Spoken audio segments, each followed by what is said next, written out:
누가복음 2장 하면 보통 크리스마스, 아기 예수의 탄생 이야기를 떠올리시죠? 그런데 사실 이건 그냥 아름다운 탄생 이야기가 아니에요. 성취라는 하나의 키워드를 중심으로 아주 정교하게 짜인, 뭐랄까, 하나의 거대한 증거 기록에 가깝습니다. 오늘은 이 이야기가 어떻게 시작되고 누구에 의해 증언되며 궁극적으로는 수천 년 된 약속을 어떻게 성취해 나가는지 같이 한번 따라가 보겠습니다. 자, 이야기의 시작점으로 한번 가볼까요? 재밌는 게 뭐냐면 누가는 아기 탄생 장면부터 딱 보여주지 않아요. 그 대신에 내가 이 글을 왜 쓰는가 하는 일종의 출사표부터 던집니다. 그의 목표는 그냥 신화를 전하는 게 아니라 목격자들의 증언에 기반한 팩트 체크된 기록을 제공하는 거였죠. 모든 건 바로 이 이루어진 사실에 대한 확신에서 출발하는 겁니다.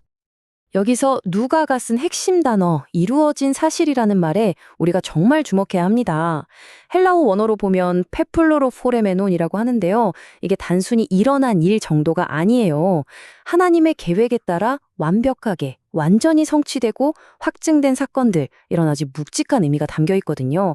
바로 이 렌즈, 이 안경을 쓰고 앞으로의 모든 이야기를 봐야 제대로 이해할 수 있습니다. 그래서 첫 번째 파트는 바로 누가의 서언, 이 이루어진 사실에 대한 이야기입니다. 누가는 여기서 자신을 굉장히 신중한 역사가처럼 소개해요. 그는 목격자들의 증거를 하나하나 모아서 이 신적인 사건들이 얼마나 확실한지를 증명하려고 한 거죠. 그가 데오빌로라는 사람에게 편지를 쓰는 형식이잖아요. 그 목적이 딱 하나였어요. 바로 확실함을 주기 위해서. 그러니까 그냥 믿어가 아니라 자, 이게 증거야 하고 꼼꼼하게 검증 가능한 사실들을 제시하고 있는 겁니다. 자, 두 번째는 기다림 끝에 온 약속입니다. 본격적인 이야기에 앞서서 누가가 무대를 딱 세우는데요. 두 인물을 통해서 이 무대를 설정합니다. 여기서 우리는 신의 약속 앞에서 인간이 얼마나 다르게 반응하는지 그 극명한 대조를 보게 될 거예요. 이 둘의 반응을 한번 보세요. 한쪽은 사가랴. 당대에 존경받는 제사장이고 성전의 중심에 있는 인물이죠. 근데 그는 내가 이걸 어떻게 맺냐고 의심하다가 결국 약속이 이루어질 때까지 말을 못하게 됩니다. 반면에 다른 한쪽은 마리아. 이름도 없는 시골 마을의 어린 소녀예요. 그런데 그녀는 말씀대로 이루어지다라고 믿음으로 응답하고 인류 역사의 중심에 서게 되죠. 와, 이 놀라운 역전과 대조. 이게 누가복음 전체를 꿰뚫는 아주 중요한 포인트입니다. 세 번째, 가장 낮은 곳에서의 성취입니다. 이제 2장으로 넘어와서 이 약속이 구체적으로 어떻게 이루어지는지 볼 텐데요. 이게 정말 기가 막힙니다. 당시 세계 최강대국 로마 제국의 권력이 자기도 모르는 사이에 하나님의 거대한 계획을 이루는 도구로 쓰이거든요. 한번 보세요. 로마 황제는 그냥 세금을 거두려고 인구조사를 하라고 명령을 내렸을 뿐이에요. 그런데 이 거대한 정치적인 행동의 결과가 뭐였죠? 저 멀리 나사렛에 살던 요셉과 마리아를 수백 년 전 예언자가 메시아가 태어날 거라고 했던 바로 그 작은 마을 베들레헴으로 보내는 거였어요. 세상의 역사가 하나님의 예언 하나를 이루기 위해 움직이는 순간인 거죠. 바로 이 지점이 누가가 보여주는 엄청난 대비 효과입니다. 세상에서 가장 강력한 황제의 권력과 마구간 구유에 누워있는 세상에서 가장 연약한 아기의 모습, 이 둘이 한 장면에 딱 겹쳐지는 거예요.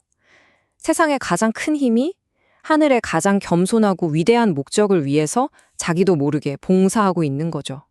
네 번째 파트는 하늘과 땅의 증인들입니다.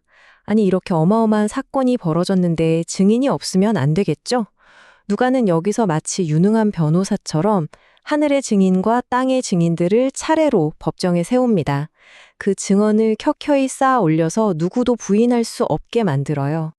자, 이 사건을 확증하는 네 그룹의 핵심 증인들이 등장합니다. 하늘의 증인, 땅의 증인, 그리고 예언의 증인들까지. 이들의 목소리가 마치 하나의 교향곡처럼 어떻게 어우러지는지 한번 보시죠. 첫 번째 증인은 하늘에서 직접 옵니다. 천사들이죠. 그런데 진짜 놀라운 건 이 천사들이 왕이나 대제사장한테 가지 않았다는 거예요. 당시 사회에서 가장 소외되었던 들판의 목자들에게 갔어요. 세상에서 가장 중요한 큰 기쁨의 좋은 소식이 가장 낮은 곳에 제일 먼저 선포된 겁니다. 그럼 목자들은 어떻게 했을까요? 그냥 좋은 꿈 꿨네 하고 넘어갔을까요? 아니죠. 그들은 듣자마자 바로 행동으로 옮깁니다. 달려가서 천사의 말이 진짜라는 걸 확인하고 이 놀라운 소식을 만나는 사람마다 전한 최초의 복음 전도자가 됩니다. 자, 이제 무대는 성전으로 옮겨집니다. 거기에 시므온이라는 경건한 노인이 있었어요. 평생을 메시아 오기만을 기다렸던 사람이죠. 성령께서 그에게 너는 메시아를 보기 전엔 죽지 않을 것이다 하는 개인적인 약속을 주셨거든요. 그 시므온이 아기 예수를 품에 딱 안고는 마침내 그 성취의 순간을 눈으로 확인하며 감격의 노래를 부릅니다. 그리고 마지막 퍼즐 조각처럼 여선지자 안나가 등장합니다. 평생 성전을 떠나지 않고 기도하며 기다렸던 사람이죠. 그녀 역시 아기를 즉시 알아보고는 하나님께 감사하고 예루살렘의 구원을 기다리던 모든 사람에게 이 아기에 대해 증언하기 시작해요. 보세요. 남성 증인, 여성 증인, 두 예언적 증인이 함께 이 사건이 진짜라고 확증하고 있는 겁니다. 자, 그럼 5번째 성취된 언약입니다. 이 모든 사건들, 이 모든 증인들, 이게 다 뭘 의미하는 걸까요? 그냥 우연히 일어난 신기한 일들의 연속일까요? 누가는 이 모든 점들을 하나로 쫙 연결해서 수천 년 전까지 거슬러 올라가는 거대한 그림을 우리에게 보여줍니다. 이야기 처음에 나왔던 사가랴, 기억나세요?